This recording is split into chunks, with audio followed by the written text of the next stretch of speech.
Live from Studio 120 at Westfield Technical Academy, this is WCPC Channel 15 and 107.5 FM WSFD-LP Westfield.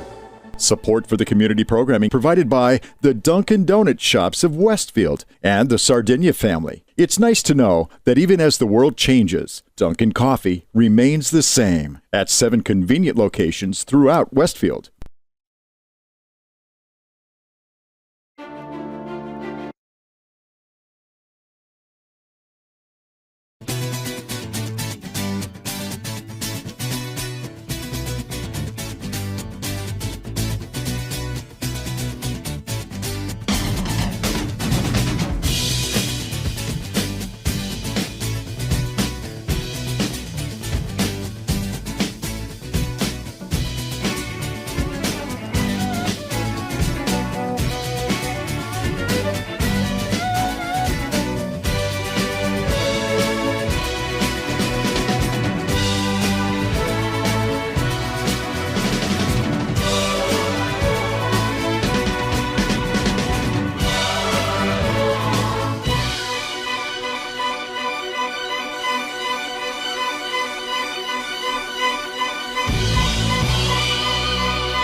Good morning. Whoops. Hold on, my headphones on. No wonder I can't hear anything.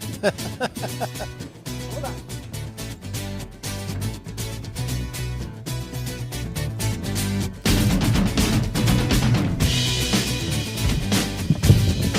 There it is. There you go.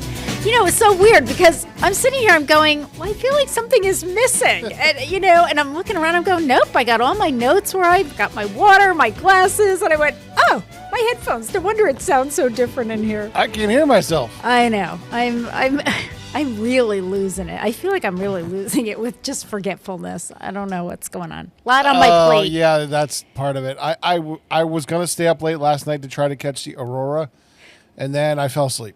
Yeah. That is what happens, because peak time was after 10 o'clock last night. Yeah, I heard about it on the radio this morning. luckily, it's gonna be crazy tonight too. So Yeah, that's what I had heard. I didn't even realize that they had it last night because there's I the thought it was forecast tonight. for peak tonight. Oh, there you go. So it's So there's a lot of solar activity going on. Okay. And it's going to be pretty far south again tonight. So Yeah, that's what they were saying. Yeah, I heard that on my way in. Didn't know anything about it. you can Google Aurora forecast and National Aurora. NOAA puts out a solar forecast, solar activity forecast. Okay. Yeah, should be something.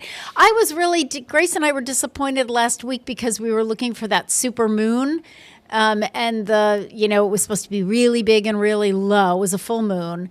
And I did catch it on 2 nights after. They said it was going to be several nights, but we had a lot of clouds last week. Yep. And so, but there was one night and we didn't have Charlie. And I felt really badly because the night before we had been pumping this all up and Charlie kept running over to the window and you couldn't see anything. It was so cloudy. So the next night she was at her dad's and I'm coming home from work and I said, oh my gosh, there it is. And so I texted Isaac and and unfortunately he said where he is, the tree line was so low that they couldn't see it. It was actually too low for them. So I kind of felt badly about that, but I got to see it for a little while and then it ended up higher up anyway, but those are just, they're just fun things, and I'm glad they kind of get a little press time on the radio just so, because I wouldn't be aware. I wouldn't know about them, but I'm an avid radio listener. And by the way, Pete, speaking of being an avid radio listener, I have to really give a plug for WSFD 107.5 on your FM dial, just for the music. I had it on all weekend. I was cleaning and, cleaning bathrooms and bedrooms and closets and all this other stuff. And I had it on, and I just really like the music selection. There are just a few, because you've got it covering a really broad spectrum of years. 1950 to like 1992, 3, something like that. Yeah, something like that. And I mean, there's a lot of stuff from the 60s and 70s and 80s, and I'm not as crazy about some of the stuff from the 90s, but really for every song that I don't like, there are about 15 that I do. So it's like, and hey, every once in a while I hear a song and I'll go, not bad. Never heard it, but okay. So it's just a really nice. I'm finding that it's a very nice selection of music. A lot of stuff that us boomers would be familiar with. So tune in. It's 107.5 FM, and when we're not doing morning talk radio as we are right now, Pete's got this just really great music playing. And the thing that I love about it is, no commercials, folks. You get it's so funny though to hear your own voice when they do the cross promos. Yeah, exactly. Yeah, so I was able to find a program that took the old cross promos, separated the vocal track from the old music because I didn't have all the files. Yep. That's like 3 computers ago. It was Yeah, 10 yeah, years, right. 5 years ago. Yeah. So, it was able to separate it, and I could reuse the vocal track. Perfect. Right. Yeah, So- they sound great. So people didn't have to recut the promos if they don't want to. Yeah, no, I like mine. I like the way it is, but it's so funny to hear your own voice. Like, I'm dusting the dresser, and all of a sudden, it's join me, and I'm going, hey, that's me. Right, exactly. Sounds really strange. Now I need more shows. So yes. if you're interested in a show, just Yep. email me. Yeah, You can find us on the city website. right. Or if you know of someone who you think could do an interesting show, just because of a hobby that they have or their background or their work or whatever, let us know, and we'll go bug them and and say, hey, do this. It's Yeah. a lot of fun. Yeah. If you want to do a death metal show, you can do it at midnight, and we can record it at 4:00 in the afternoon. There you go. See? Just make sure it's all FCC appropriate. Yeah, That's all. exactly. I want to keep my license. Yes. Absent of that, man, I'm cool with just about anything if you want to play. You're good with a lot of different things. So Yeah? so this is a great opportunity. I'm hoping some of the students will take you up on the I'm crossing my opportunity. fingers because that means I can reduce some of my workload. Yeah, it would be nice. Because now I'm running 2 stations, and it's a lot. Yeah. Keeping on top of everything. Yeah. Yeah. It is. I It's a bet. lot. Yes. And now you're a married man, Pete. So, Yeah. you have a life. I cut back on the part-time job, yeah. and now it's just yeah. Yeah. Okay. All right. And Right. so And most people are shaking their head going, yeah, I know exactly what he's talking about. yeah, we really do. We know exactly what you're talking about. So, so speaking of married life, how is Christy and how is married life doing? What did you guys do this? I haven't seen you in 2 weeks because last week was the election. Right. And thank you for giving me a best of show the next day because, it's always late when I get home. It's weird because we're busy, but we're not busy. Like Okay. we're spending some time at home, but Yeah, nice. like last night she was out line dancing with Rick Barry's girlfriend down in Connecticut. Michelle. Yeah, they're big. They're now big into line dancing. Okay. So they're doing that, and usually Christy meets her there because on Tuesday she's at UConn. Yep. Okay. But last night she's like, "Oh, let's go down together because we're both Yeah. coming from Westfield today and Exactly. the day off." And, Yeah. Okay. Yeah. And then the nice. weekends have just we went to see her daughter in a play. Oh, yeah. How did that go? They pick the names for you have to learn 4 characters, Okay. and they pick your character out of a hat at the beginning of the show, so you don't know which character you're playing on a given night. What? Yeah, and it's Shakespeare Why would we do that? because it's a good exercise for the students. Remember, they're all students, so Okay. and it's they're getting graded on these things. Okay. All right. Okay. So it's an exercise All in right. learning multiple characters. Sometimes Wow. you're playing a lead. They're not all leads like your group. There's the gradient of lead down Yes. to Yeah. bit part. Yep. And So you essentially have to know every line in the show. you have to learn 4 parts. Oh, 4 parts. Okay. 'Cause So they're you different know groups. ahead of time. Oh, I see. Okay. All right. You know ahead of time it's going to be one of these 4 parts Right. for that night. And then so she wasn't Wow. the lead. Then when we went down there, she was a second supporting. Mm-hmm.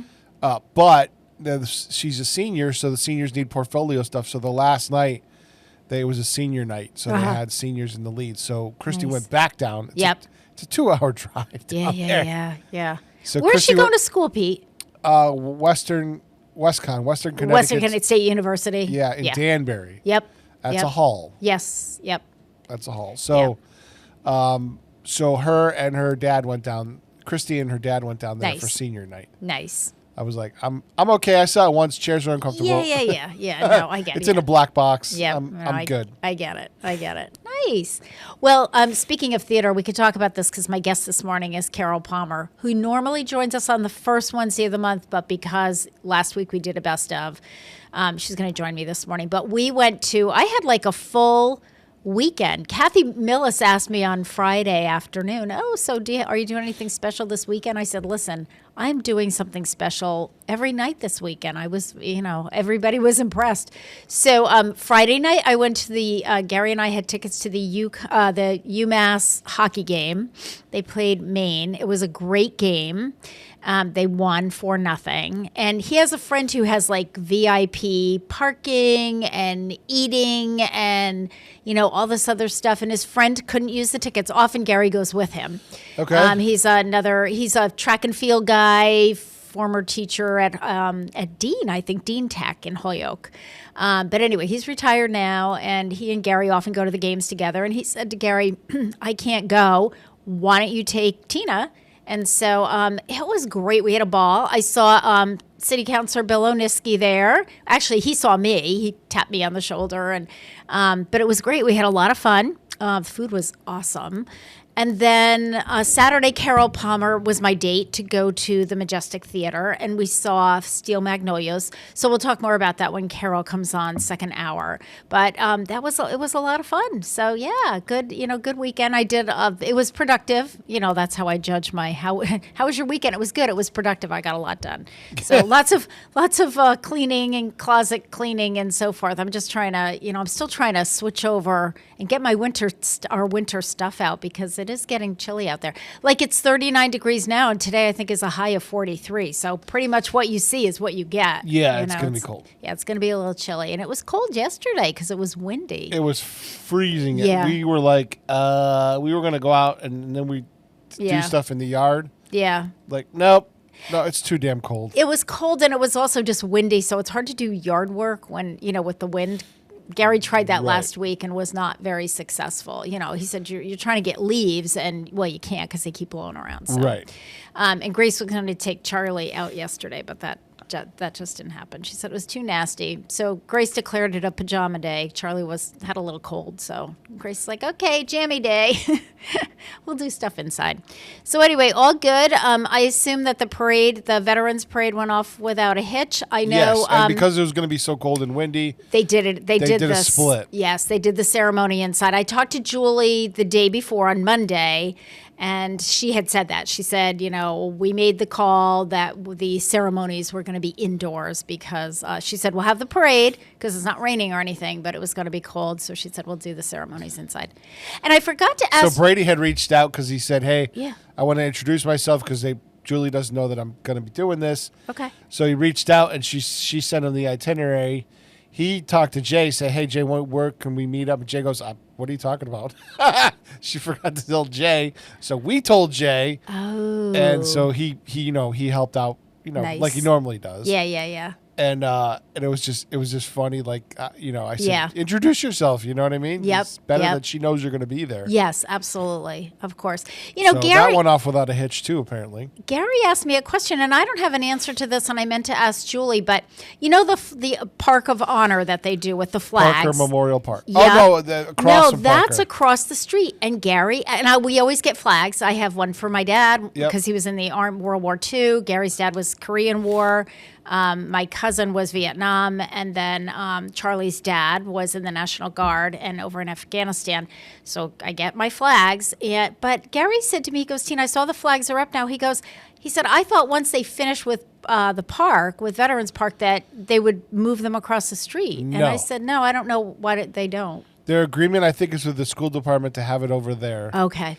And then they light it up at night, and I think it's for a couple weeks, isn't it? It is, yeah. They don't take them down until right after Thanksgiving. Right. And we usually take Charlie over there, and we take a picture of her with the tag with her dad's flag, and then I usually, take photos of all the flags in the family and send them out to my family members. They like to, they just like to remember that. And my mom's birthday, my late mom's birthday, is November 10th. So that was always a big thing. Like my dad was a World War II vet. So they, it was my mom's birthday. They would do all these veterans. They went to everything, parades, dinners, breakfasts, concerts, whatever. And speaking of concerts, so we are doing at the Senior Center this afternoon at 2:00. The Do Re Mi Singers are doing their annual salute to our veterans. This is open to the public. It's free. It's a free event. And because Veterans Day fell on a Tuesday, we decided to do the performance on Wednesday. I don't like to do specials like that on Monday because people forget about them over the weekend. And then, Makes sense. they would come in on Wednesday and go, oh, I wanted to go to the concert and I forgot. So we didn't do that. I said, we'll do it the day after Veterans Day. Still celebrating veterans. All right. And speaking of still celebrating veterans, let's take our first break. It is 6:15. You are listening to WSFD 107.5 on your dial. I almost slipped up today. And we are going to listen to, in honor of Veterans Day, we're going to listen to Dennis Kirk Inc. Doing the 2020 Armed Forces medley. Actually, I got the You got a different one. U.S. West Point Band. Okay, perfect. The United States Coast Guard.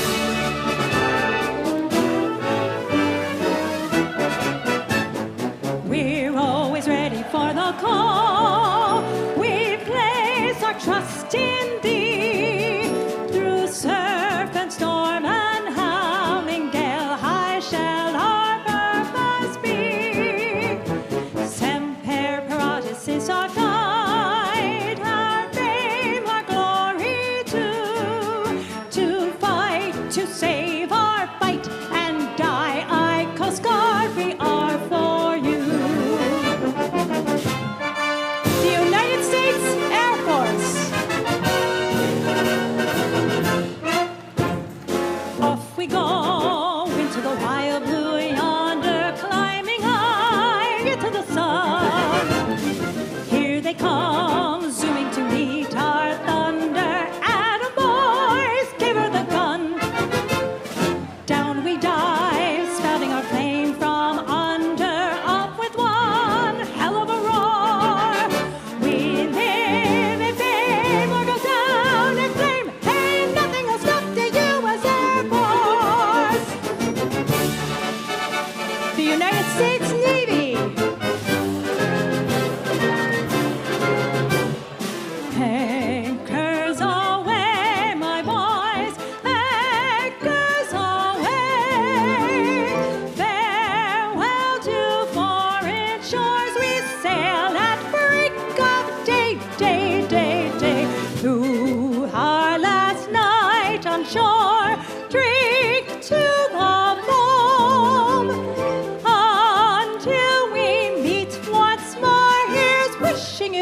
we voyage home.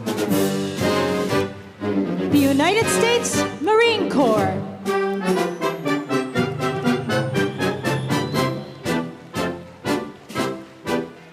From the halls of Montezuma to the shores of Tripoli, we fight our country's battles in the air, on land and sea. First to fight for right and freedom, then to keep our honor clean. We are proud to claim the title of United States Marine and the United States Army. First to fight for the right and to build a nation's might, and the Army goes rolling along. Proud of all we have done, fighting till the battle's won, and the Army goes rolling along. Then it's hi, hi, hey, the Army's on its way, down the dictators out and strong.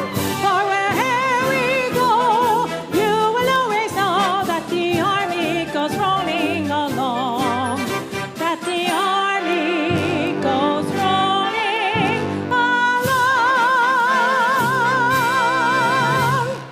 Support for community programming provided by Betts Plumbing and Heating Supply Company, an independent, family-owned wholesaler serving Westfield for over 50 years, specializing in plumbing, heating, and industrial piping supplies. Visit bettsplumbing.com or 14 Coleman Avenue, Westfield. Public welcome. Join us the second Wednesday of every month for Joe Didi's take on, well, everything. Listen to The Joe Didi Show, second Wednesday of every month at 8 a.m. 107.5 FM WSFD. Live from Studio 120 at Westfield Technical Academy, this is WCPC Channel 15 and 107.5 FM WSFD-LP Westfield.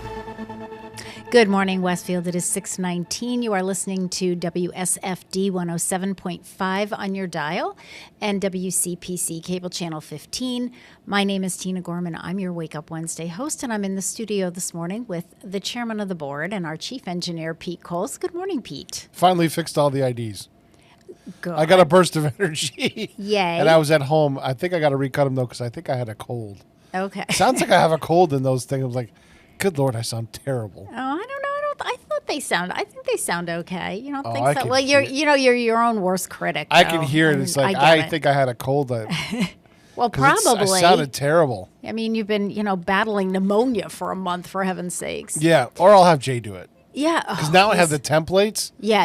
and now is the time to strike while the iron's hot. type thing. Absolutely. Go for it. Yeah. Jay's got just the best voice, the best radio voice. All right. So I was reading yesterday's Westfield news, and I came across, I like Dear Annie. It's Annie Lane, who I think is related to Abby Lane. Abby Lane? Yeah, Abigail Lane. Dear Abby, yeah. Well, this is Dear Annie.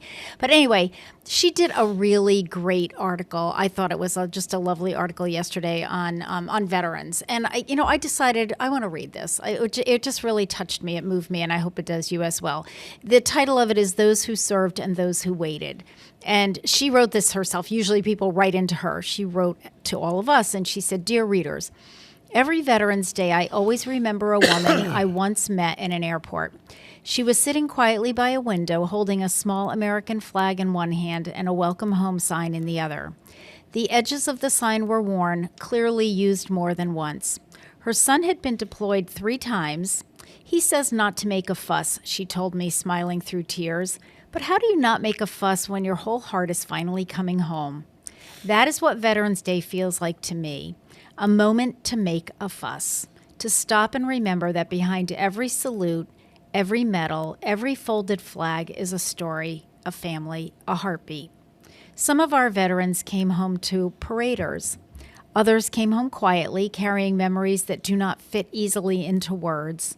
Some never came home at all, but their courage lives on in the people who loved them. Veterans Day is not only for those who wore the uniform, though they are our heroes, our protectors, our strength. It is also for the families who served in their own quiet way, The spouses who kept the lights on, the parents who waited by the phone, the children who learned patience and pride far too young. Service does not end when the uniform comes off. It continues in every act of kindness, every bit of patience, every calm voice that knows what it means to stand for something larger than yourself. Veterans carry that spirit with them forever, and their families carry it too. They are the ones who celebrate every homecoming like it is Christmas morning, who find comfort in folded letters and photographs, and who build lives around absence and hope. They are the invisible army of love and resilience that keeps our nation's promise alive.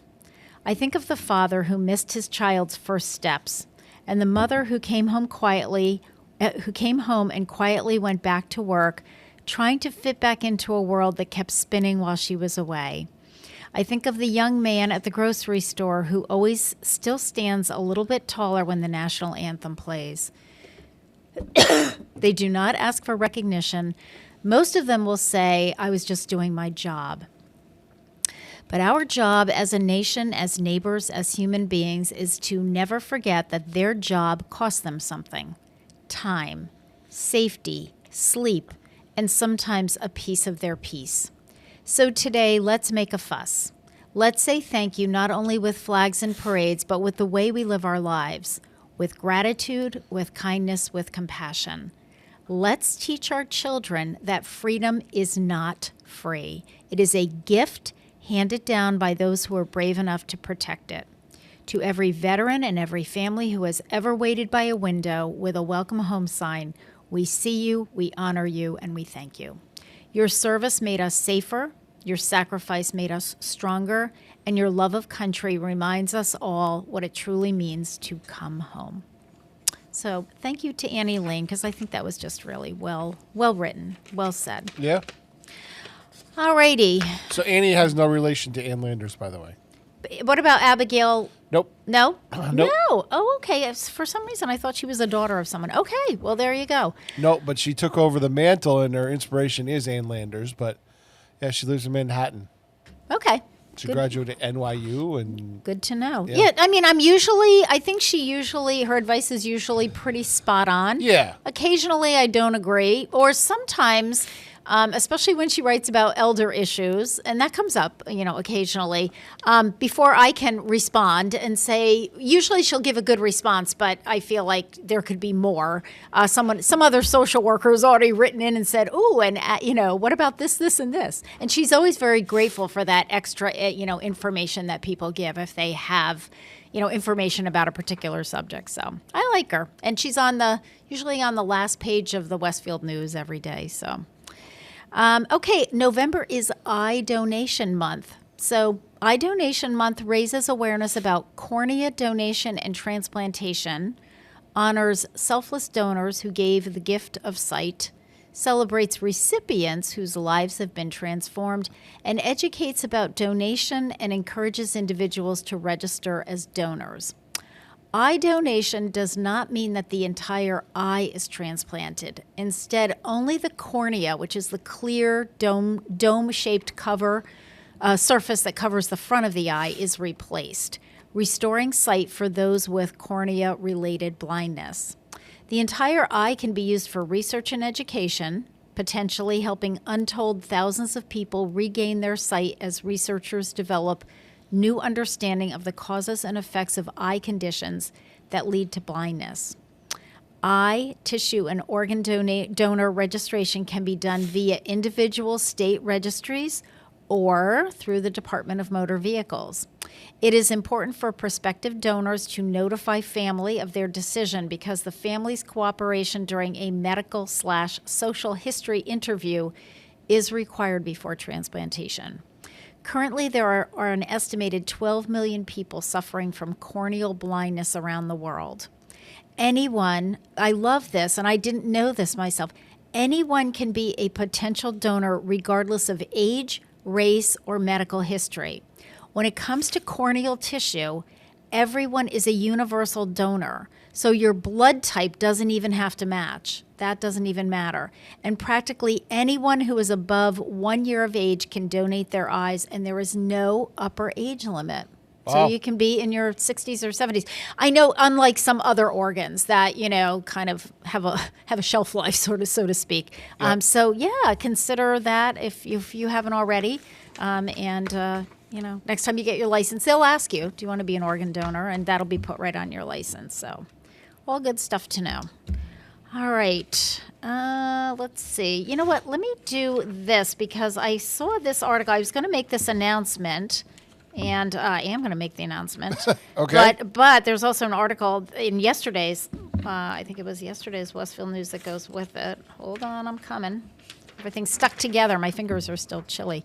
All right. The Greater Westfield Community Band is doing their annual fall performance tonight at 7 o'clock. It is an earlier start time. I think they've been doing it at 7:30. I love these theater groups and, concerts and performers who realize that a lot of us who like to go to these things are now older. And we appreciate the earlier start time because if it's an earlier start time, it's an earlier finish time.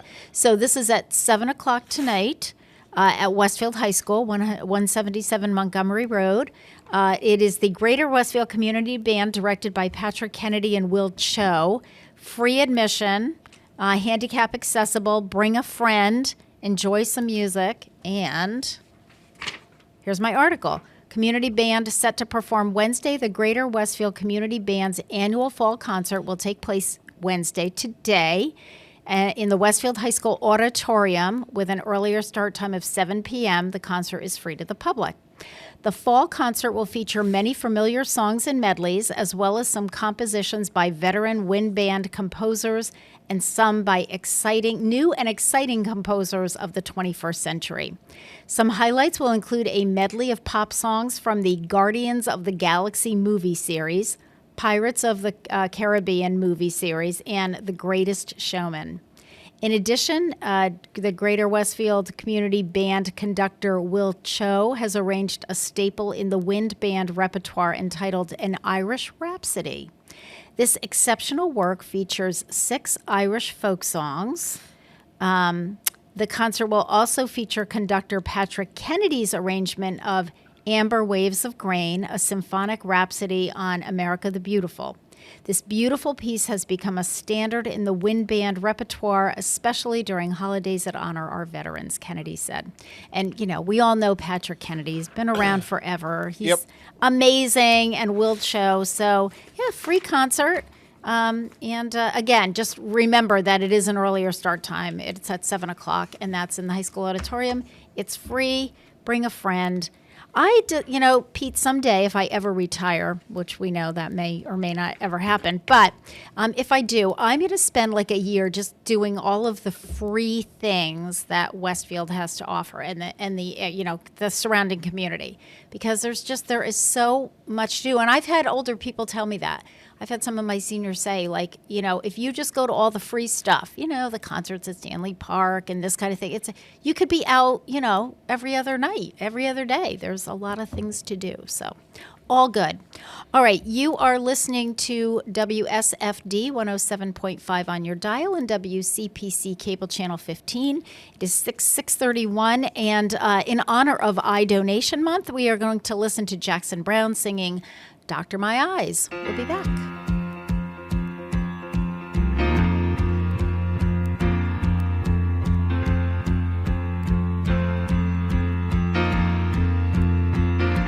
Doctor, my eyes have seen the years and the slow parade of fears without crying.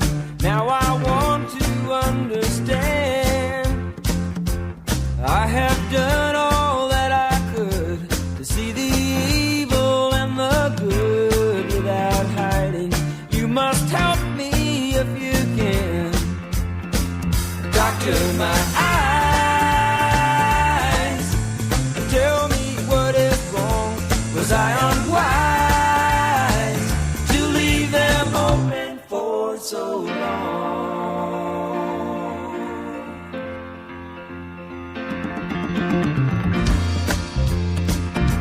'Cause I have wandered through this world, and as each moment has unfurled, I've been waiting to awaken from these dreams.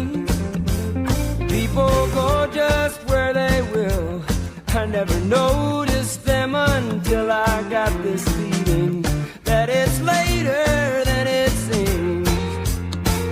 Doctor, my eyes, tell me what you see.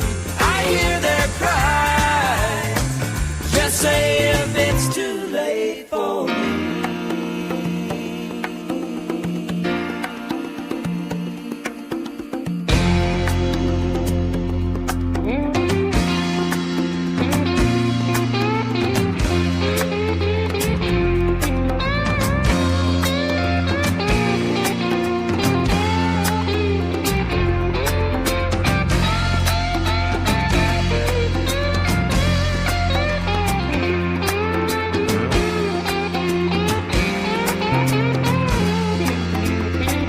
Doctor, my eyes,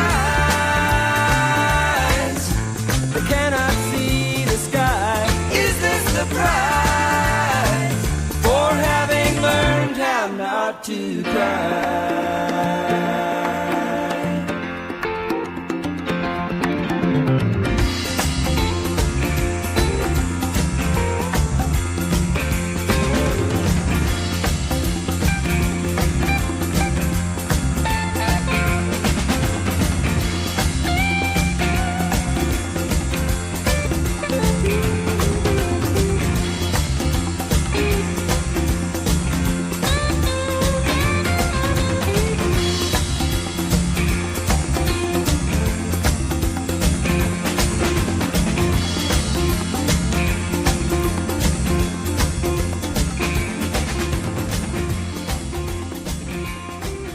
Support for community radio provided by Westfield Electroplating.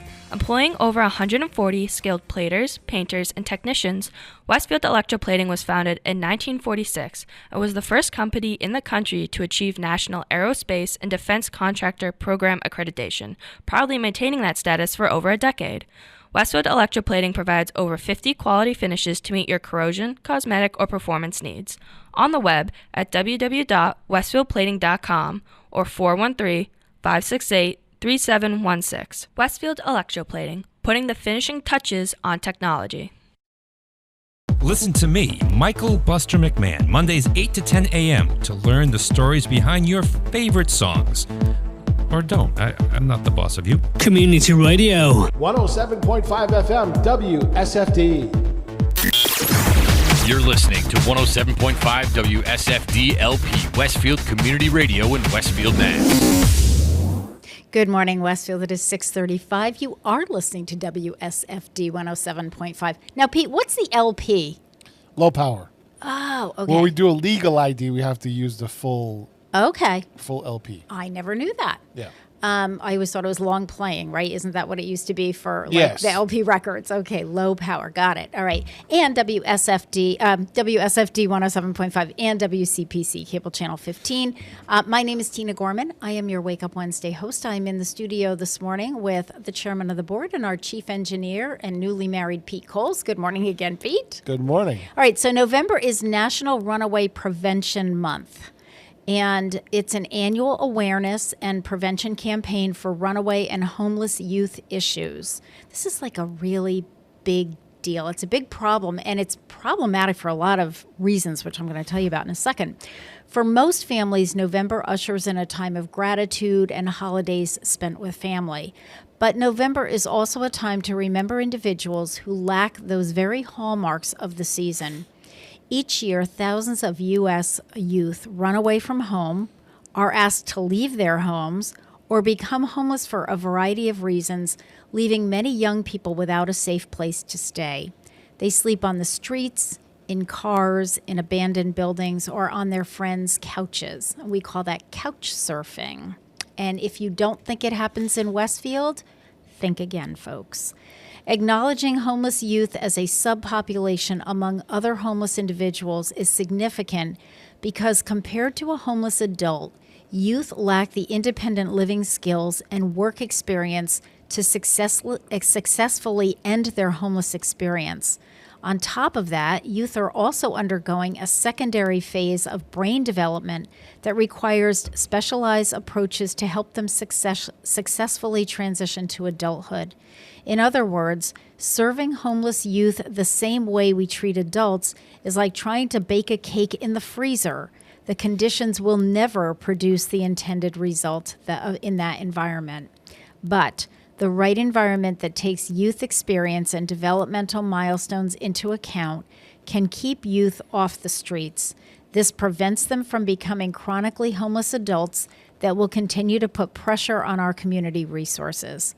Compared to a homeless adult, youth experiencing homelessness are at a tipping point where safe shelter and access to services when they need it can be the difference between sliding into a life of chronic homelessness or becoming a productive member of the community. A combination of housing, understanding youth development, and supportive services is necessary to combat the problem. And it is a problem. And we do have youth that are couch surfing in Westfield. And I remember having an experience with a student from this school whose mom decided to go off with her boyfriend and, relocate to the Midwest. And he was in his senior year in school, and she kind of said, well, you can come if you want to, or you can just stay here with your brother in the apartment. And, the brother had a drug problem, and this kid did not. And, and I just thought, who does this? But people do. And so, I kind of got involved in that, and so did one of the retired police officers in Westfield. And, I see that as a success story. We've kept in touch, and he's doing well. But, that could have easily been a situation where he ended up out on the streets and just a mess. We here in Westfield have Our House, which is, for those of you who are old enough, you'll remember it as the old Red Cross building right near the downtown area. And that is it houses, there are 10 residents, 5 and 5 male, 5 female right now. That's the makeup, with support services. And these are all, youth who were in this situation. So kudos to Westfield for recognizing the problem and doing something about it. And Ann Lentini was really instrumental. I was going to say that's an Ann thing. It is an Ann Lentini thing. And, Ann is one of we're going to talk about inspirational role models the second hour with Carol Palmer because it's Inspirational Role Model Month. And I got to tell you, Ann Lentini is one of mine. She is amazing and just continues to chug along. All right, and speaking of amazing people and people who keep chugging along, Lori Matthews is the outreach coordinator for the Salvation Army here in Westfield. She was one of the honorees at the Mayor's Volunteer Awards ceremony. It was a ceremony a couple of weeks ago at the Senior Center. She gave me this. The Salvation Army needs your help, not just donation-wise, but also they need kettle ringers. So the Westfield Area Service Unit of the Salvation Army provides assistance with food, clothing, utility bills, medicine, and other items throughout the year to our neighbors in financial distress. And I know this for a fact because we have turned to the Salvation Army on more than one occasion to help some of our folks that were just in dire straits. So if you could volunteer to ring the bell at a kettle as a group or individually, so if you want to get a group together, whether it's the Girl Scouts, the Boy Scouts, your coworkers, whatever, a team, for a period of 2 to 4 hours for as many days as can be scheduled, that would be wonderful. Kettles are going to be in Westfield. The kettles will be located at Walmart and Stop and Shop from Thanksgiving to December 24th. So if you or someone you know is interested in becoming a volunteer bell ringer, please call our volunteer kettle coordinator, and that is Emmy St. Jean. And Emmy can be reached at 204-8556. And I don't know that I have this hanging on the bulletin board. I know I have it on the staff bulletin board, but if I don't, I will put this up on the bulletin board in the vestibule when you first come into the Senior Center. Even a few hours would be helpful. They've got a lot of hours to fill. So if you could help as a bell ringer, Mostly we're going to say dress warmly because it's usually cold out there between Thanksgiving and Christmas, but so needed. And the Salvation Army, we've used them a lot for things like, emergency fuel assistance. My oil tank is, dry. I have no heat. That's the kind of thing that we've called them for. So we usually call them, it's a last resort, but it's also, we're really desperate for one of our seniors, and they always jump in and do what they can. So let's support them. All right, November 12th, we have some famous birthdays. Well, first of all, I want to mention the most famous birthday in Westfield. It was actually yesterday, believe it or not, on Veterans Day. It was the birthday of Julie Barnes. Julie is the Veterans Director in Westfield, Director of Veterans Services for the City of Westfield. And when I first found out a few years ago that her birthday is November 11th, I said to her, I said, "You're kidding, right?" I mean, Julie herself is a veteran, heads the Veterans Services Department for the city, and her birthday's on Veterans Day. So Julie, happy belated birthday. As a staff, we actually wished her a happy birthday on Monday. We were a day early because nobody was in there. But happy birthday, Julie. Julie does amazing work with James Jordan. They're both in veteran services. And for those of you who don't know, because I think not everybody knows, I think a lot of the seniors know, but some of the younger veterans may not even know where Veteran Services is located. It is right at the senior center. They used to be in the basement at City Hall. And, I have to give former Dan Knappich a lot of credit because when we decided to build the senior center, he was adamant about the fact that he wanted veteran services in the new senior center building. He just really didn't, and I agreed with him. We didn't like the idea, the veterans were going to the basement of City Hall.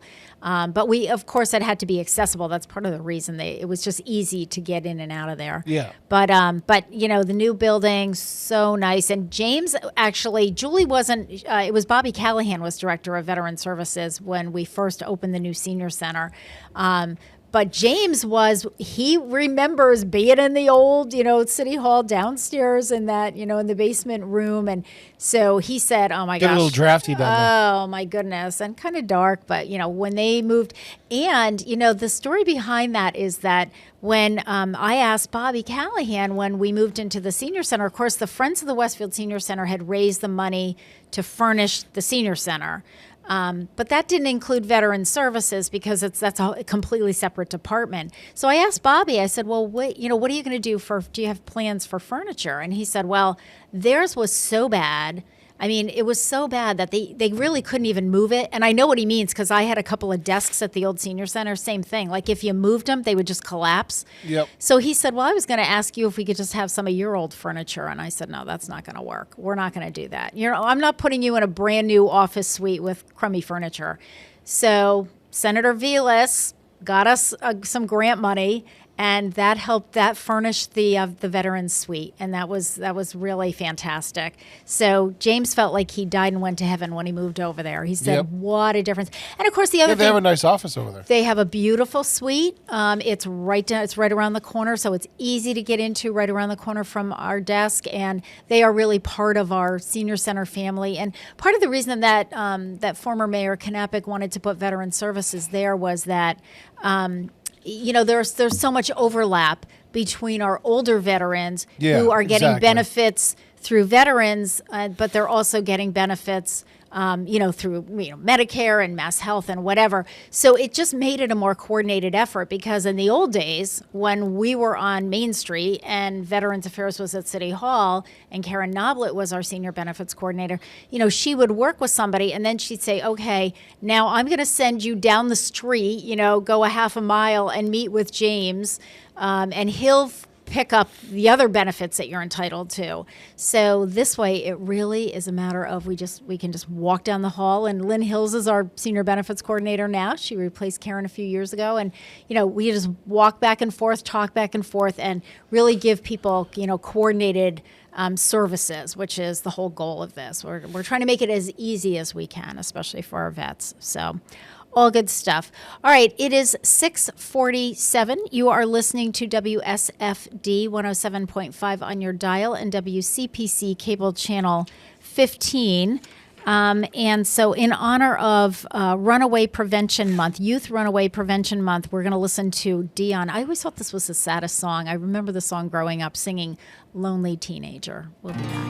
I wanna go home where I belong, 'cause now I'm just a lonely teenager. I'm just a lonely teenager. When I was 16, ran away all alone on the stray. What can I do? What can I say? I'm a lonely teenager. Now I'm 17, still alone, wondering if I should go home or maybe stay out on my own. I'm a lonely teenager. I'd love to go back home.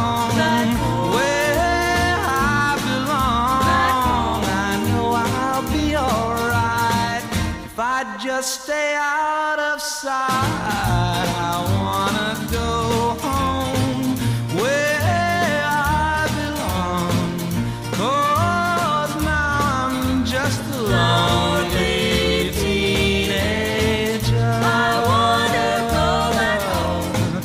Just let me go back home. I'd love to go back home where I belong.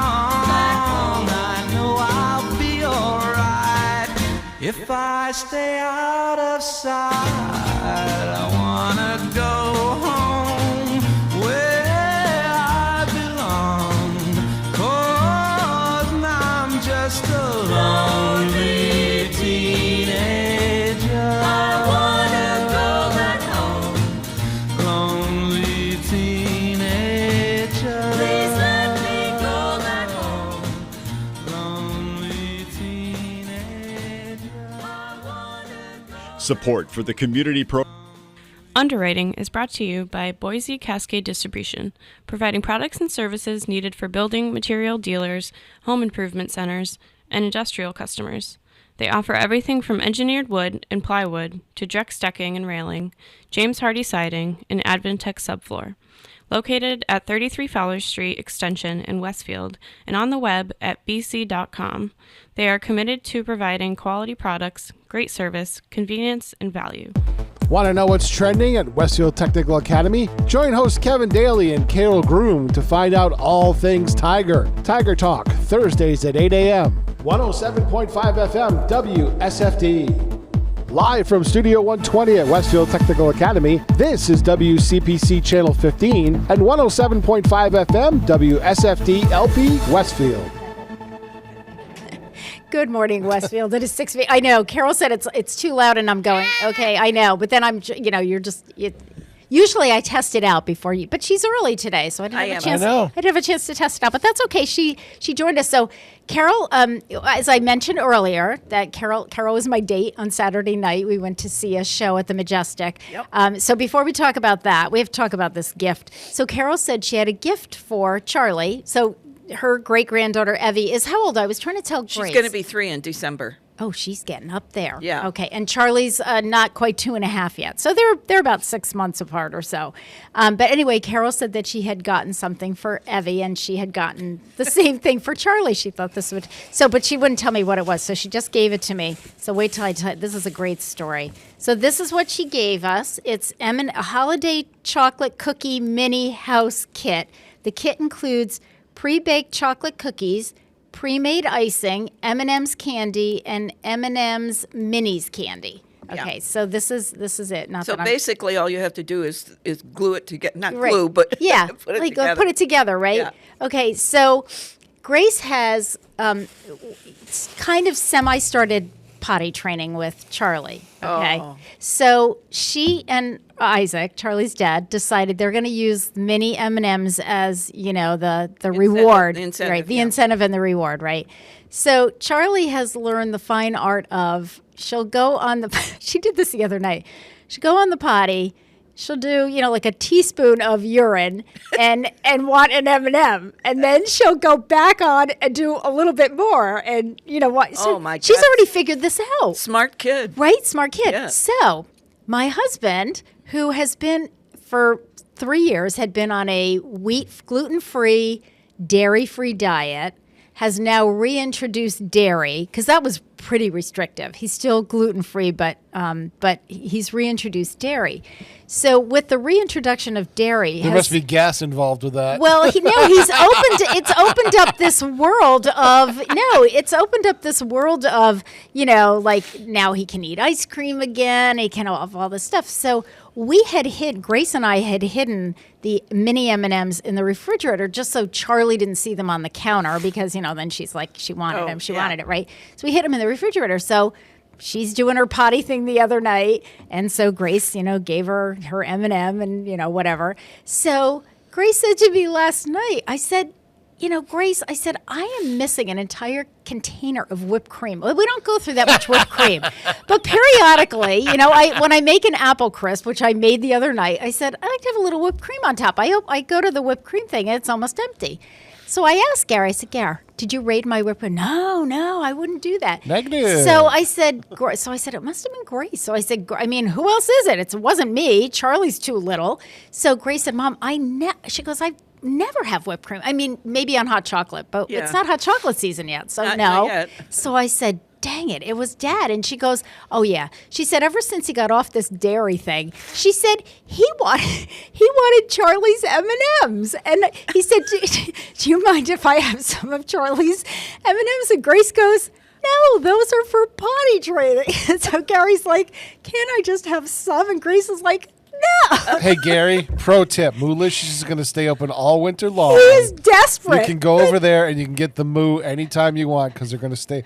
They enclose their side porch and they have a pellet stove. I know. Oh, I that's am. awesome. They did. And I'm And sending he's him got over there. soups and stuff like that. I know. I'm sending Gary over there because, and then so here comes Carol. And she gives me this, this M&M's milk chocolate thing. And I thought, my God, Charlie's going to put this together and Gary's going to eat the darn thing. Hey, Joe, thank you what for I the said. business. Exactly. But anyway, thank you. What a great, I had not heard the story of Gary begging Grace for Charlie's, Yeah, you better hide that house. potty training M&Ms. Poor Charlie. See, that's where the Dollar General across the street is a blessing and a curse. Yes. If you got the munchies like that, we can just run across the street and get a $2 box of candy or something. I know. Pete, and it wasn't scratch until the itch. It wasn't until I went to your house to drop off some medical equipment that you needed after one of the hospitalizations. While you were still in the hospital, I dropped it off. That's when I hurt my back, yeah. Yep, but I realized just how close you are to the dollar, because when they were putting the Dollar General store, Pete goes, oh, that's right near where I live. Well, it literally is across the street. Originally, it was going to be on the corner of my street where it would have been like 100 yards away. And I wouldn't have had to cross Southampton Road. I could have walked there. Right. Exactly. Because now you're, what are you, the second house in on Eggleston? Something like that? Yeah. You're really close. He's really close to the Yeah. main drag. Oh, that's so funny. It would have been right on the corner where Yeah. that property is on the corner. Very tempting. Well, that'll be good for Christmas shopping. Yeah, absolutely. It is good for last minute Christmas shopping and Absolutely. buying wrapping paper. Oh, yeah. Stocking Because usually stuffers. they're Cards. stocked well. I mean, yeah, exactly. Yeah. It is mighty convenient. I would say so. All right. Well, let's do. We have to do some famous birthdays. So I already did the first famous birthday, which was famous in Westfield. Julie Barnes' birthday was yesterday. Yes. Didn't you find that ironic that Julie Barnes' birthday is on Veterans Day? I know. Isn't that funny? I think that's the coolest thing Yeah. ever. I really do. All right, so we have a couple more famous birthdays. So it is the birthday of I had to do this one since it is the late Grace Kelly's birthday. Actress Grace Kelly. She was born on this day in 1929 in Philadelphia. But she died young. She died in 1982 at the age of 52, and I'll tell you why in just a minute. But Grace Kelly was a Golden Globe and Oscar-winning American stage and film actress who retired at age 26 to marry Prince Rainier III, the absolute monarch of Monaco. Her notable films include the Western High Noon,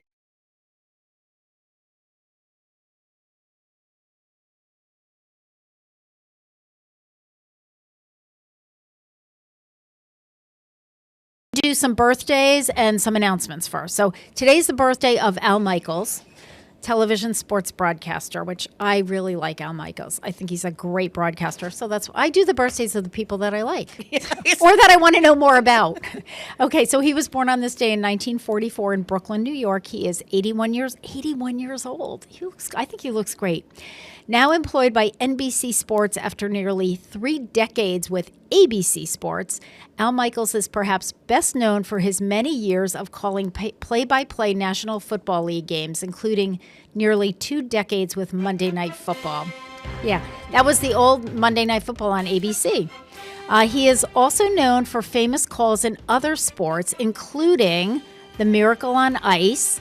He was the one who said at the end of that, that was the Olympics, "Do you believe in miracles?" And that's how it got to be called the Miracle on Ice.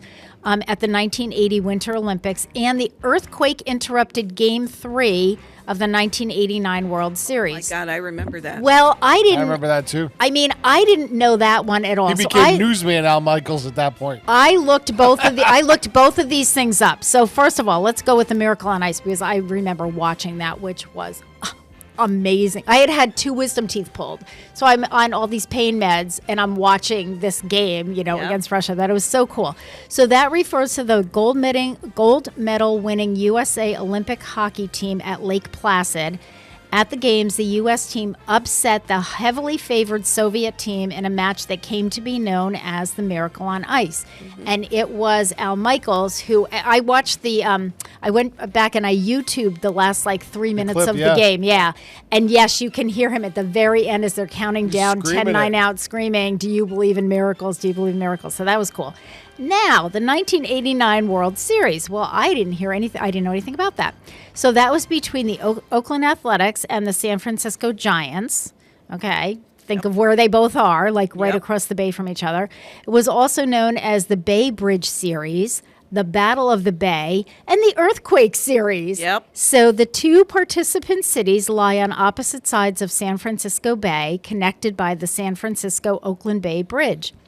The 1989 Loma Prieta earthquake occurred before the start of Game 3 on October 17th. Well, I went back and listened to that clip, too. So there they are, and they're talking about the first 2 games, and they're showing highlights from the first 2 games. And all of a sudden, the screen goes, green, and you hear Al Michaels going... you know what happened? No. That was the tape slipping on the drum.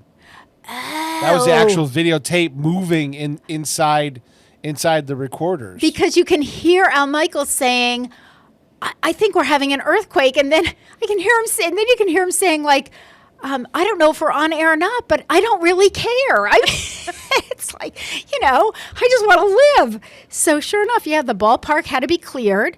And then the series didn't resume for 10 days. And it said it was, now I think it was Oakland that won it in 4 games. And that was Game 3. So, but they said it went really late into October. They didn't. There's no, at that time, nowadays they just move it to another city. And at that time, there was no way to logistically move it to another city, so they had to wait. Yeah. For recovery efforts. Right, and so they had to wait 10 days. And of course, it's California, so it's not a big deal. They're not going to run into cold weather. No, when you say it's not a big deal, I lived in California.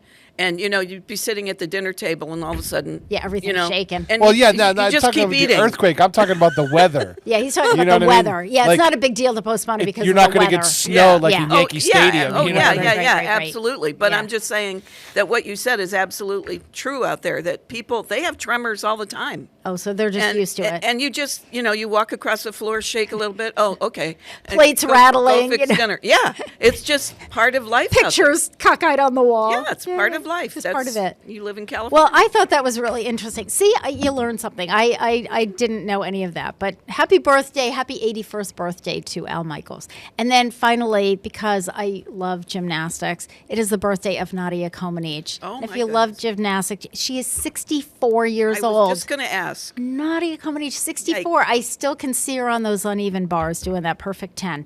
She was born on this day in 1961 in Romania. She first became internationally known winning the European Championship in 1975.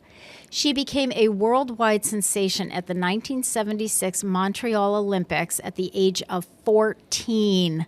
Yike. 14, becoming the first gymnast to score a perfect 10, and then doing it 6 more times. Mm-hmm. She won 3 individual gold medals in Montreal and inspired global popularity in the sport of gymnastics.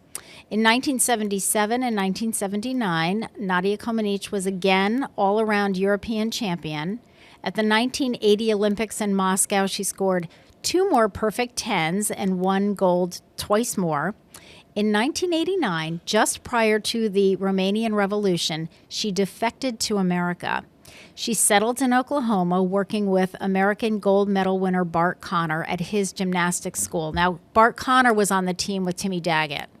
They won gold in L.A. In 1996, Nadia and Bart, and by the way, Bart was like my heartthrob. He was so handsome. Blonde. Oh, God, he was gorgeous.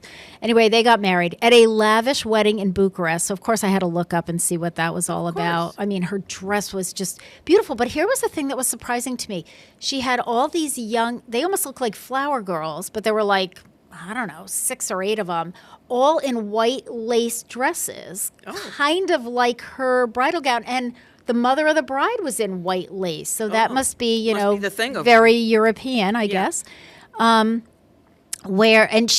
got married in 1996, where the post-communist government welcomed her as a hero. She continues to teach and promote gymnastics with Bart Connor and serves as an analyst for broadcasts. She's also involved in charities for children in Romania, diplomacy, and she's also involved in the Special Olympics. So happy 64th birthday to Nadia Comaneci. I know, unbelievable. All right, so Carol and I actually do have a topic that we're going to talk about today. I still have more announcements to do, but we'll sprinkle those in with our topic. Okay. It is National Inspiration Role Model Month, which we're going to have a field day with this. I just keep adding people to my list of role models. Me too. Okay? All right. But anyway, in honor of that, we're going to listen to Josh Groban singing You Raise Me Up. You are listening to WSFD 107.5 FM on your dial and WCPC cable channel 15. We'll be back in just a minute.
When troubles come and my heart burdened be, then I am still and wait here in the silence until you come and sit a while with me.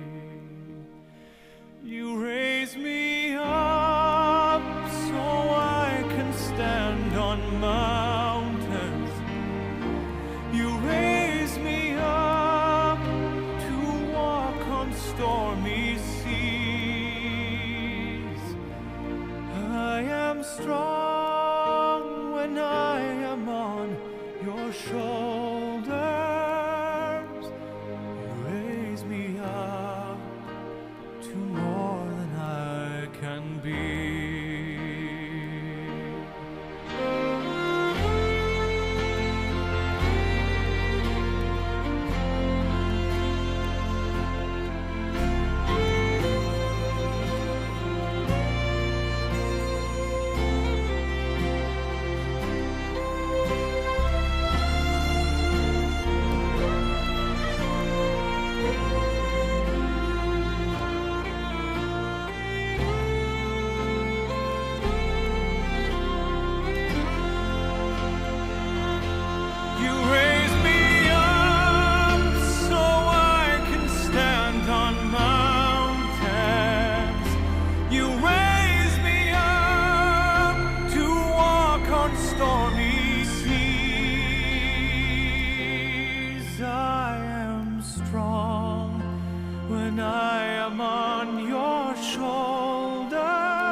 raise me up to more than I can be.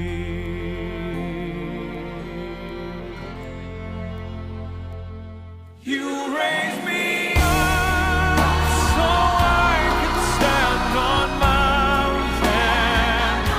You raise me up to walk on stormy seas. I am strong when I am on your shoulders.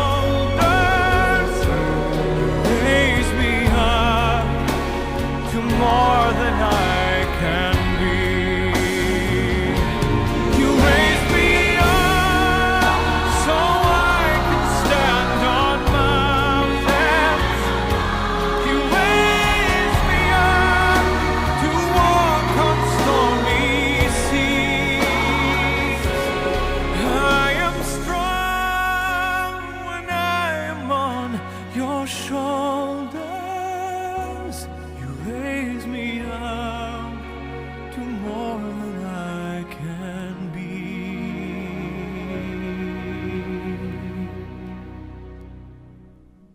You raise me up to more than I can be.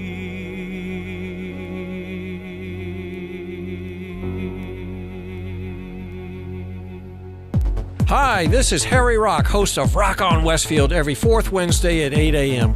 Tune in for my view of this place I call home. Community Radio. 107.5 FM WSFD. Live from Studio 120 at Westfield Technical Academy, this is WCPC Channel 15 and 107.5 FM WSFD-LP Westfield. Good morning, Westfield. It is 7:22. You are listening to WSFD 107.5 FM on your dial and WCPC Cable Channel 15. My name is Tina Gorman. I am your Wake Up Wednesday host, and Carol Palmer, who was busy waving to everyone, is the group exercise instructor at the Westfield Senior Center. How long have you've been there now since COVID? Because you actually started teaching outside under the tent during COVID. Parking lot. In the yes, parking lot, yes. yeah, during COVID. Until the building opened. And then, but just to give you a little history here, when Carol retired from the YMCA, I said to her, well, do you want to come in? No, I'm going to play golf. I'm retiring. I'm not doing anything. I said, okay. In my head, I'm thinking, she'll be back. She'll be back. She's way too active. And the rest is history. And the rest is history, and here she is. Okay, so let's talk a little bit about our topic. Because, if otherwise I won't ever get to it because I've got this whole other pile of stuff that we also need to get through. All right, so this month is National Inspirational Role Models Month. So let me do a little reading about this, and then we're going to have a bit of a discussion. My list keeps growing, as does Carol's, on people that we want to put in here. So National Inspirational Role Models Month offers an opportunity to spotlight those role models who embody the qualities and character for lifelong success.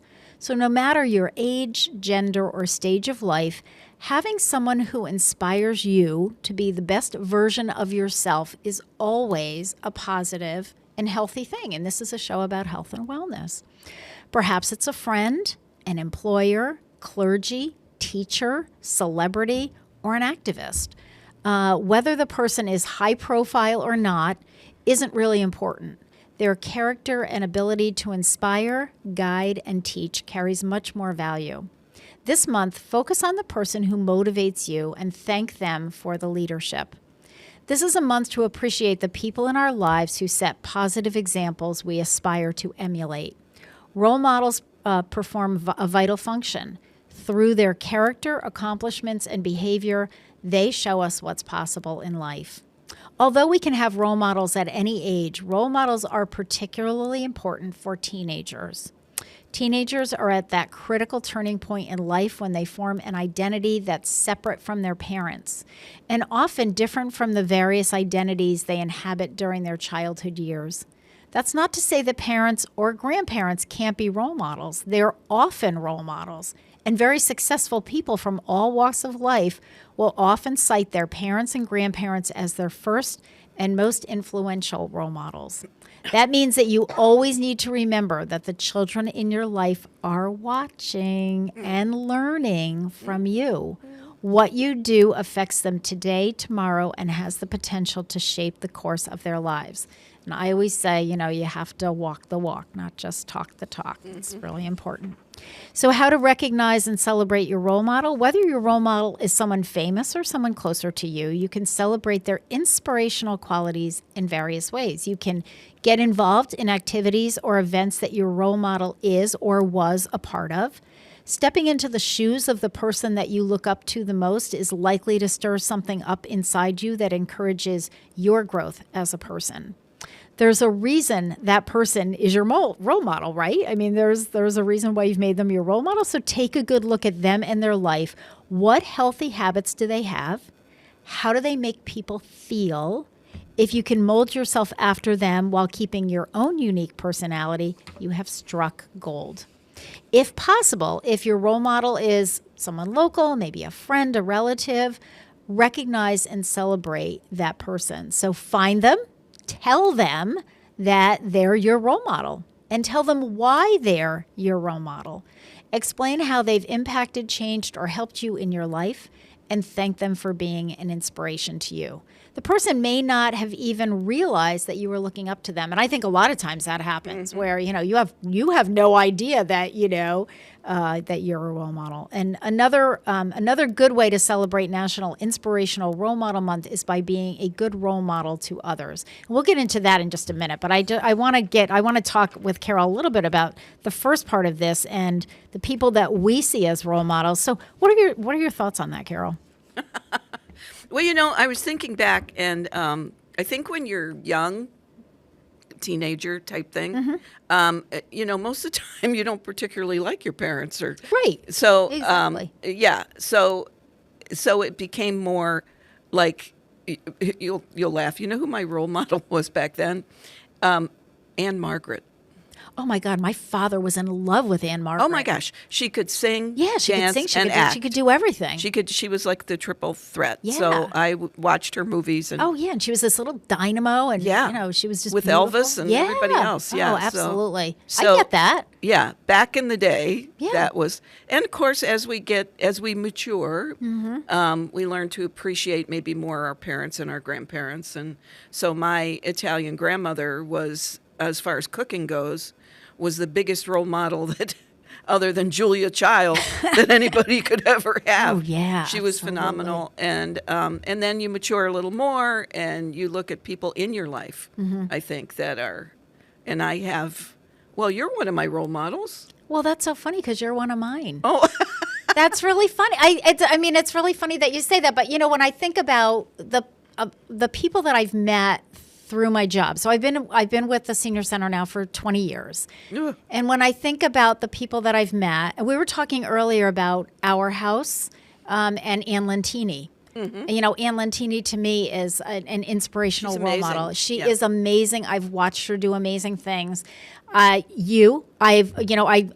came to know you at the YMCA when I first started at the senior center, and I heard about this active older adults program. I was new to Westfield. I came from Springfield College. I was like, I don't know anybody here. And somebody told me about it, and I called you up and I said, can I come and see what you do? Can I talk? First of all, I said, can I meet with you? And you said, why don't you come and, come to a class, and then you can kind of see me in action. Yeah. And I remember leaving there thinking, how great is this? I mean, she is so cool. And Grace was with me for a while. Yep, Grace was at the Y for a while. She actually did like an internship with Holyoke Catholic High School when she was a senior. Yeah. And she was with you, and Sue Woods was there at the time. We had fun. Yeah. Yes, we did. So, but you think about what is it about that? Well, because I think you're inspirational to other people, and I think you lift other people up. And I see Ann Lentini; she lifts other people up. As do you. Yeah, thank you. So it's most of my role models right now, because I work with active adults. Yep. Are in my classes. Yes. I watch these people, and you can't feel old when you leave there, because I have a few not too many that are much older than me. Yeah. And they're, honest to God, you watch them and you think, oh, please, I want to get there. Yeah. I want to be like that. And I think, Carol, because I know some of the people in your class, I know all the people in your class, but some of them that, I think it's the total package. It's not just, wow, look at them, they can exercise, or they are exercising to the best of their ability. But it's the total package of how they view life, and, the glass is half full. And, these are people that have gone through their own tragedies. I was just going to say, they've lived a lifetime of good and bad, and pulled through it and still have that positive attitude. And that's really special. Yeah. And I see them all the time. Yeah, but absolutely. Two of my biggest role models, I'm laughing because Rock had, my husband, had an aunt that lived in Joliet, Illinois, which is where he grew up. Yep. And her nickname was Aunt Jerry. And she raised like 5 kids. And in her spare time, she worked at the Joliet prison. Now, she was 5 feet nothing. Yeah. And 100 pounds. She was a tiny lady. But she worked in the library and worked with these humongous big guys who were, thieves and murderers. And they loved her. And they would go in there and she would recommend books and, work with them. And I'd think to myself, how do you do that? What a special talent that you can make life better for these guys that are have not had such a good life so far. So here's something you probably don't know about me. But you were in prison? I volunteered in a prison for 4 years during college as part of an outreach program through Catholic Campus Ministry. That's how I originally got involved in my freshman year. And the guy who was running it was a graduate student coordinating a group of students, and we would go out there every Saturday night early. It was early, say we would meet, and I think we were there from like 6 to 7. So, you could come back. There was plenty of time to go to basketball games and party and all the other stuff that college kids do. But when he was graduating at the end of my freshman year, he said, I need someone to take over coordination. And I had switched my major from early childhood to social work. And he said, I know, you're really into this. You have not missed a Saturday. I didn't miss a Saturday. And so I took over coordinating it. Oh. And the highlight of the whole 4 years I was there was right around the holidays. And in my senior year, first of all, I went to a concert. I had a lot of roommates that were music majors, so they did a holiday concert. So I went to the concert, and it was early in December. And so I'm sitting there, and they're singing, and I'm looking, and there are these 2 Christmas trees up on the stage, and I'm thinking, what do they do with these Christmas trees at the end of the concert? We're all going home, right? So I asked around, and, I had to go up this chain of command. But anyway, right. I got one of those Christmas trees to go out to the prison. There you go. Well, they thought that was the coolest thing ever since, like, sliced bread. So that was the first thing. And then the at very end, right before I graduated, I was also in an international folk dance ensemble when I was in my senior year. And so I got the permission to bring a group of the dancers out to Linville Prison to perform on a Saturday night. And we did dances from like Israel and Germany and all these different places, but we also did some modern stuff. Yeah. So we did those, and then our last dance was Brick House. Oh my goodness. You have never, Carol, I wish, of course, you couldn't do any videotaping or anything like that, but I wish I had a tape, because if you can imagine 80 guys, we used to meet in the dining hall, where they ate, tables, and they had moved all the tables to the side so that, the dancers could perform in the middle. And they're out there doing their thing, and we're out there doing our thing. And the next thing I look up, and all these prisoners are up on the table doing, dancing to Brick House. The guards are on the floor dancing to Brick. I mean, you talk about, it was just amazing. It was way better than, and I mean, I had to go, you talk about going through layers to get, because those of us who were going out on a regular basis, there were about a dozen of us total, and on any given night there were probably about between 6 and 10 of us that would go out. So we had to go through all these hoops. You're going into a prison, right? And so then to bring in dancers that were not part of our group and to get approval.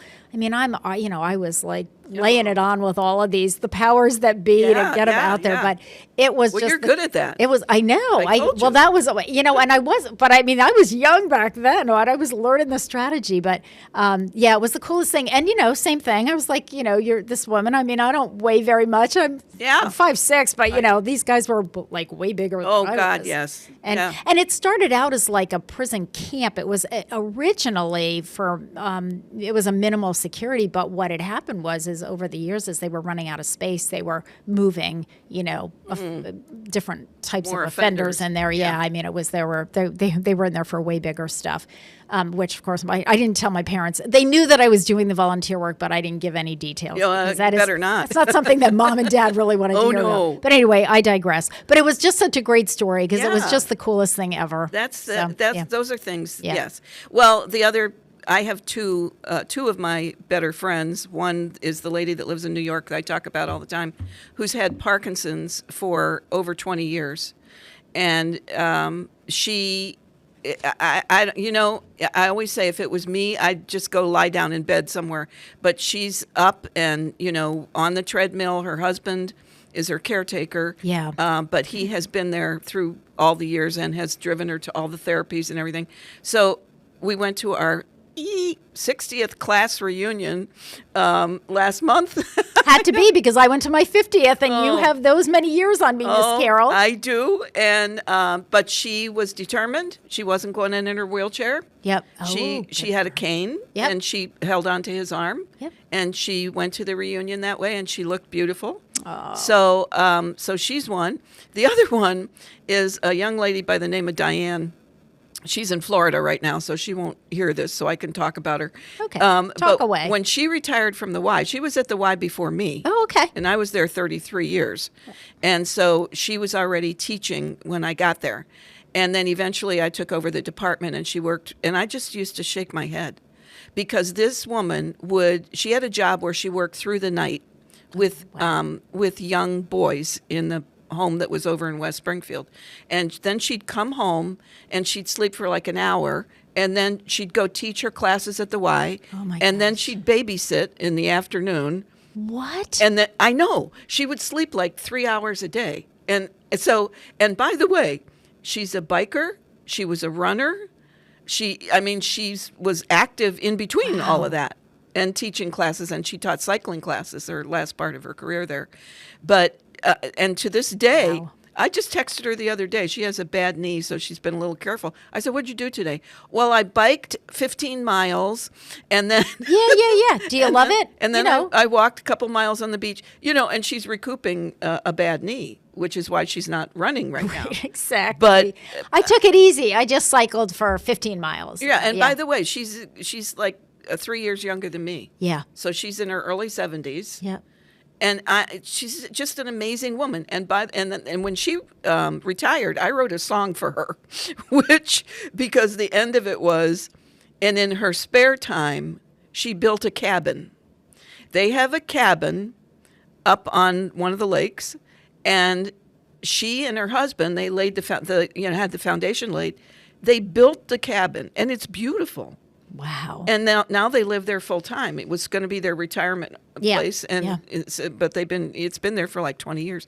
Now they live there full time. That's amazing. They built it in their spare time. Yeah, so right. I look at somebody like that and I go, I'm just tired watching you, Diane. I know. But, don't you find that I find that there are times when I look back, like when I was putting together all the photos and everything for the 10-year anniversary at the Senior Center, I started to go back and pull some of the things that we had done and special events and everything.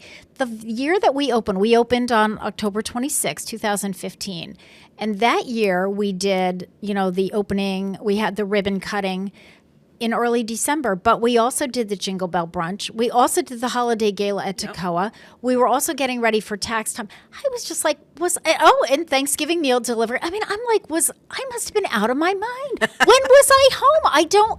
You weren't. I wasn't. I mean, I don't even remember where Grace was. She couldn't have been at home. I looked at all this stuff and I said, we did that. I did that. I must have been crazy. And for the ribbon cutting, we did 2 different things because we had our big ticket donors that we wanted to do something special for. So we had a big breakfast for them.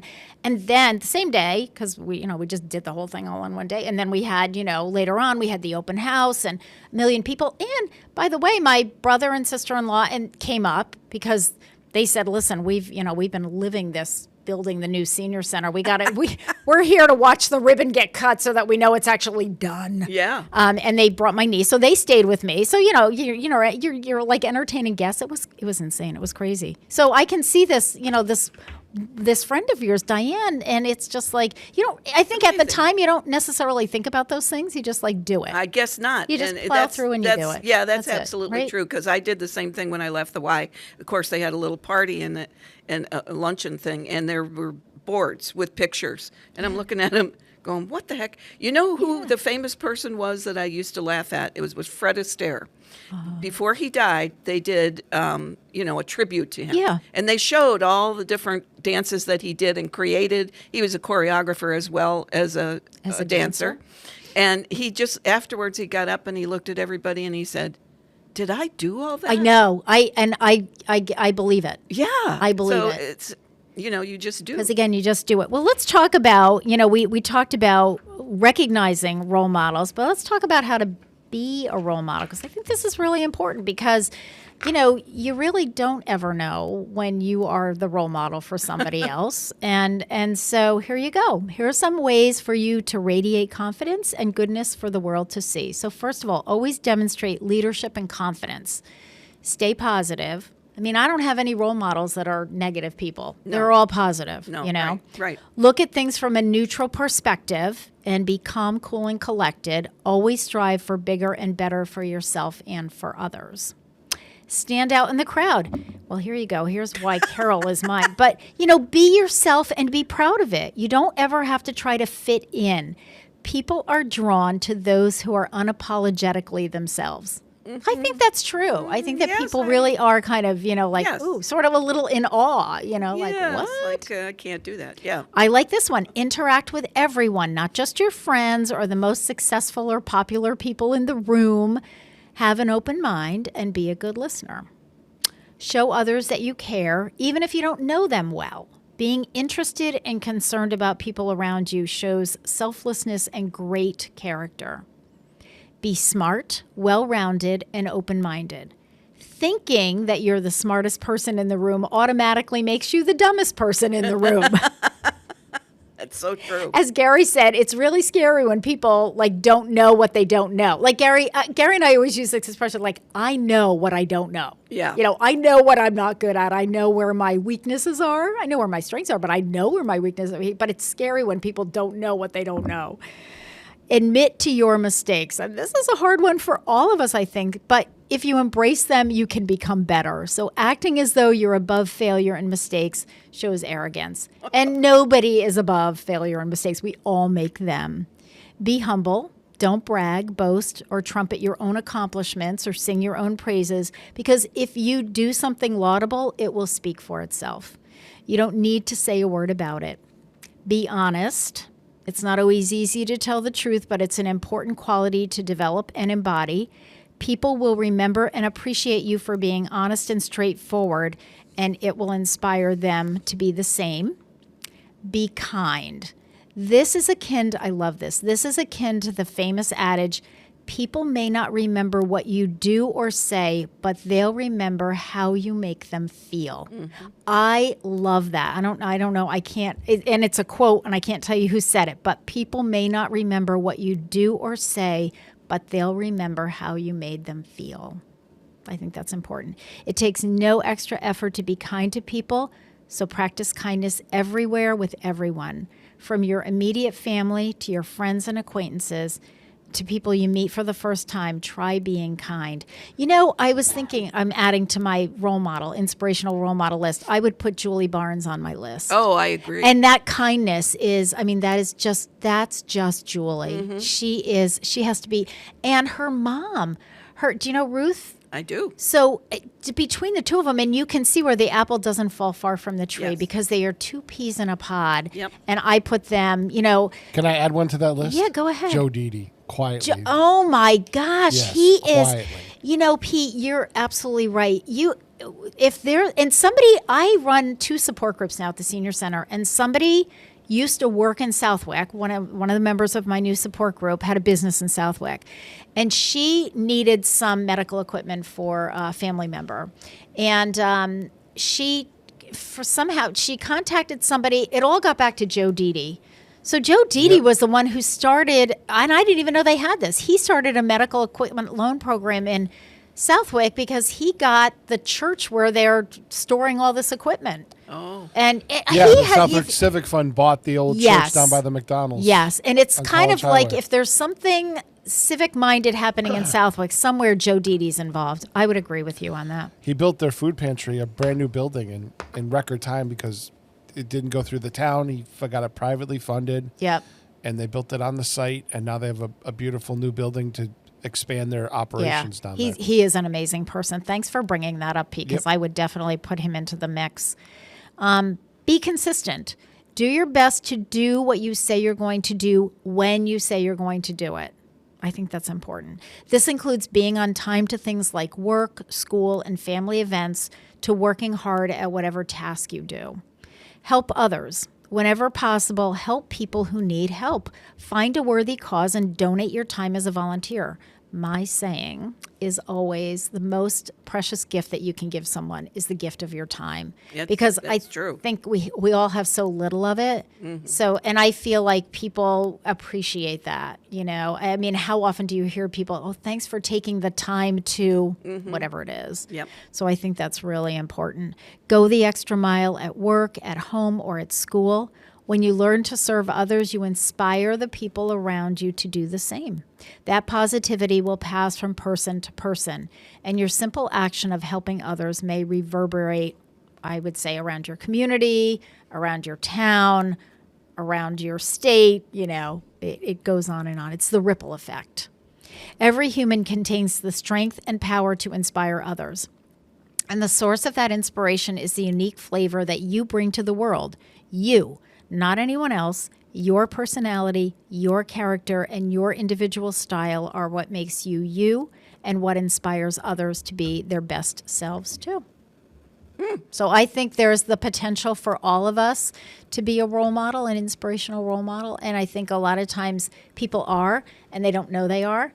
Oh, I agree. I told this story, I think, a few weeks ago. So Gary and I went to our 50th class reunion last month, and there was a guy who came up to Gary. He was he had experienced a lot of, you know, clinical depression, anxiety, and so forth. He came to the reunion from upstate New York. This was like not an easy trip for him. And in a lot of ways, it wasn't easy. It wasn't physically, because there were some physical things, but also, you know, emotionally, the whole thing. Yeah. He did it for one reason, because he found out that Gary and I were going to be at the reunion. Ooh. They had posted the list, you know, as like people were signing up. So the list kind of went out through email. Sorry. And he wanted to come down and tell us in person that we had been role models for him in high school. Now, this is a guy, Gary knew him better than I did because he grew up near Gary. So they knew each other from elementary school. I only knew him through high school. Yeah. But here's the thing, here's the kicker. Like he was a super guy. I mean, he's outgoing and, you know, just a really easy person to be friendly with. Gary, he said Gary always went the extra mile. And he felt like an outsider for a lot of reasons, you know, emotionally. And, of course, those were mental health issues that we didn't talk about back in the 70s. Yes, you know, in the early exactly. 70s, nobody talked about that, especially if you were a guy. And so he spent a lot of time with Gary. And then he said to Gary, now where's Tina? Because she's the other one I want to talk to. And he said to me, and I was surprised, but he said to me, you always treated me with dignity and respect. And I was popular in high school for a lot of reasons. You know, I was a cheerleader and, you know, and a bunch of different a cheerleader. things. Oh, I was the captain. Oh. So, and, you know, so I think his thing was that, you know, you cared enough to like give me the time of day. I was like a little nobody. And I didn't see him as a little nobody. I thought he was just one of the nicest guys.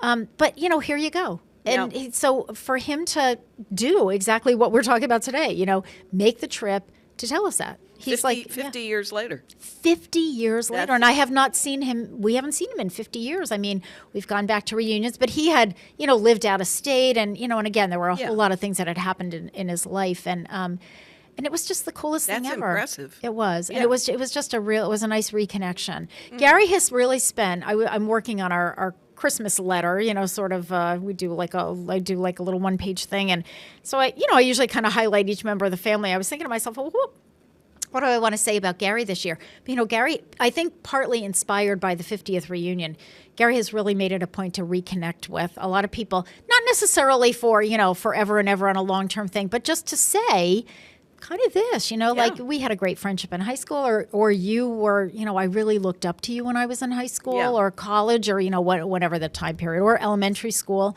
So I give him a lot of credit. I don't know. Sometimes I think it can go a little too far. It can. I was just thinking, you know, I've always tried to inspire my granddaughters. Mm-hmm. The two older ones, Sarah and Becky, as they were growing, were very close to us. And, you know, and Sarah will say, you know, she always says, "You're the strongest woman I know." And so they both were active, cheerleader, and Sarah was a gymnast. Mm-hmm. So we were out on the side yard one day, and so I'm thinking I'm in pretty good shape, right? Yeah. So we were doing some gymnastics moves, and I said, "Oh, I can do a cartwheel." Well, let me put it this way. The two of them had to help me back to the house. I pulled every groin muscle. You know what? I was thinking you were going to go in a different direction. I figured it was the cartwheel. Yeah. But I tried doing same thing. I mean, like a cartwheel. What is it? It's nothing. It was the balance thing. I just got so dizzy and woozy. God. I could do the cartwheel, but I had no problem with the muscles. But I got up and I'm like, oh my God, I feel like I'm going to throw up. I mean, it was like the worst. It was scary. It was the worst thing. Yeah, it took weeks for that to heal. Yeah. Yep. Anyway. All right. Well, and I just want to end this Inspirational Role Models Month by mentioning two more role models that I've had. They have both passed away. Both were centenarians. Oh. And actually 3 of them. All 3 of them were centenarians. All 3 of them I knew through the Senior Center. 2 of them were in my side-by-side support group 100 years ago. Louise Fleming was one. Louise lived to be, I think, 102 or 103. I remember with Mary Lou, she was at the Arbors at the end of her life, the last couple of years, and we went over there during the pandemic, and they weren't allowed in the building. Her birthday was in February, and it was her like 101st or 102nd. Her 100th birthday we celebrated at the Senior Center in my support group. But her 101st or 2nd, we were outside. We're all bundled up because it was February. It was freezing. Yeah. And she met us on the bench. We took some pictures. Senator Vilas came over and brought her flowers. Aww. It was great. It was so great. She was one. And the reason that she was such an inspiration, I think not just to me, but to everybody in that support group was she was like the matriarch of the support. She was the oldest one there. She continued to come until she was until she was 100. Yeah. And she was sort of the voice of reason. I mean, people would just be spilling their guts and throwing out some of the most, horrendous kinds of things that they were going through. She always could, listen to it, make you feel like she understood every single thing you were saying, even though she'd been through a lot of other stuff, but not that. Yeah. But and then she would always have some kernel of wisdom that just always made all of us just feel better. Mm-hmm. I mean, it was just like a sort of a different perspective. She was able to do that. And then Helen McConnell, who lived on Lozier with her daughter Jean, she was in the group for a long time before she passed away. She also lived to be over 100. She was a gardener. Oh, yeah. And I remember her saying to the group several times when she would have her visits with her primary care physician, I don't remember who it was. I'm sure now it is long retired. But he would always ask her, he wouldn't say, how are you, or how are you feeling, or what hurts, or whatever. he would say to her, "How is your garden?" Ah. And if her garden was good, she was good. Yes. Because it meant a lot of things. It meant she could bend up and down and dig in the dirt and do all the, do all of those gardening things. So physically, but emotionally, she was happy. And she was just always like this. She was just always very, as long as and they grew vegetables and they made pies and they brought me I had never had a sweet potato pie, but they grew sweet potatoes and made me a pie and so forth. And then the other one was Anna Wilmot, Granny Annie. Granny Annie. Yeah, Granny Annie. And she was, and I just loved her spirit and her sense of humor. And she was just, all three of them were role models, very different women. Yes. For different reasons. And I will often say that after I get to know somebody for a while, and I'll think to myself, boy, you are like my new role model. Yeah. Only because the more you get to know them, the more you get to sort of know how just who they are. And again, it goes to character and, all of those great things. When I took over at the Y, Marge Williams, Billy Williams, I don't know if you remember her, she was a principal of one of the schools and then went on to be, the first woman president of the board of directors, and she was involved with city politics and everything too, and she was still teaching classes in her early 80s. When I got there, she was still teaching a class. That's amazing. And she used to go out and walk her dogs all the time. She had a couple dogs, and every once in a while she'd fall, but she didn't get hurt. But they made her go to the doctor and get checked, and the doctor finally said to her, Marge, can you do me a favor and stop walking your dog when it's icy outside or whatever? Yeah, because she kept winding up in his office and he'd go, "You're fine." Yeah, exactly. There's nothing to do here. Do me a favor. Yeah, just stop doing that. All right. Well, it's a fun topic because when you really start to, start so many. Yeah, there are so many. It's just amazing. And so take some time this month to think about the role models in your own life. And you know what?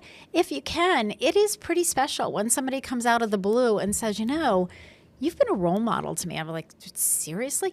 Because it also helps you to hone in on those qualities that you want to keep doing. You want to and appreciate the fact that you help somebody through. Yeah, absolutely. Things. Yeah, absolutely. All right, let's do a few announcements because we have just a couple minutes left. I said earlier the Do Re Mi Singers will be presenting a salute to our veterans this afternoon at 2 o'clock. So join us for a patriotic musical sing-along honoring our veterans. It's free. Bring a friend. And I think we have, I remembered this yesterday, I think we have some folks from the Arbors who are going to be joining us. We always invite them to, bring a van over. So I think they're going to be sending a dozen or so people. This Friday is our November Friday breakfast bonus. So what that means is that periodically, every few months or so, during our Friday breakfast, we'll bring in some entertainment. And that person usually performs between 8:30 and 9:30. So while people are coming in, getting their coffee and tea, and then during breakfast. So this Friday, back by popular demand, we had her in August for the first time, is Mickey Hoare. She'll be singing Music Through the Decades. And my folks, they loved her. She did, I think partly, she's got a great voice, but also she did a lot of music that we don't hear a lot. She did some country and just some great songs. So Mickey will be there. But remember that if you're going to do breakfast on Friday with us, you have to order your breakfast 24 hours in advance. So you have to order it by noon the day before. So, and I can tell you the numbers are creeping up for Friday. So if you want to join us, and we would love to have you, just make sure you give us a jingle. I would do it today and just make your reservation. The Friends of the Westfield Senior Center is doing their lottery ticket holiday fundraiser, and Kathy Millis will be at the Senior Center selling those tickets today before the salute to our veterans and Friday morning before breakfast. So it's $5 for a sheet of 25 tickets, and the winner gets a holiday box filled with everything you need for Christmas preparation. So gift bags and tags and Christmas cards and holiday cards, tissue paper, tape, all of those things, and $100 worth of lottery tickets. And the lottery tickets are in different denominations. So she's got some $1, some $2, $5, a couple of $10 and one $20. So if you want to use those as stocking stuffers, you can absolutely do that. I'm always scared that somebody's going to win $1 million. Oh, well, one never knows. Anyway, we're going to draw the winner on, I'll be drawing that. We'll be doing that on Thanksgiving Day, and we'll be notifying them on that Monday. And the Friends Group is also doing their half-price special for membership between now and the end of the year. It's $50. Traditionally, it's $100 for an individual lifetime membership. But Kathy also is in the Friends Group, so she's also doing the membership drive. So she volunteers at the front desk on Thursdays and Fridays as well. So she's over there a lot. For those of you who are interested in the art class, the second art class for the month will be next Thursday, the 20th, and they're making holiday ornaments using miscellaneous supplies. The art class is free. The Art Unlimited class is free, thanks to a grant from Sarah Gillette, Services for the Elderly. You do have to pre-register, and we only have a couple slots left. I checked to see on registration because we can only take a limited number for the art class. It's facilitated by Carol Siren, and so if you want that, I would sign up today because when I last checked on Monday before I left, 3 slots left. Oh boy! All right, it's 8:00. I'm over my time, of course, because I'm always over my time. Oh well. Thank you to Carol Palmer for joining me, Senior Center Group Exercise Instructor. Remember, salute to our veterans today. And Mickey Hoare will be at our breakfast bonus on Friday, and I will see you next week. Support for the community programming provided by the Dunkin' Donut Shops of Westfield and the Sardinia family. It's nice to know that even as the world changes, Dunkin' Coffee remains the same at 7 convenient locations throughout Westfield. Join us the second Wednesday of every month for Joe Didi's take on, well, everything. Listen to The Joe Didi Show, second Wednesday of every month at 8 a.m. 107.5 FM WSFD. Live from Studio 120 at Westfield Technical Academy, this is WCPC Channel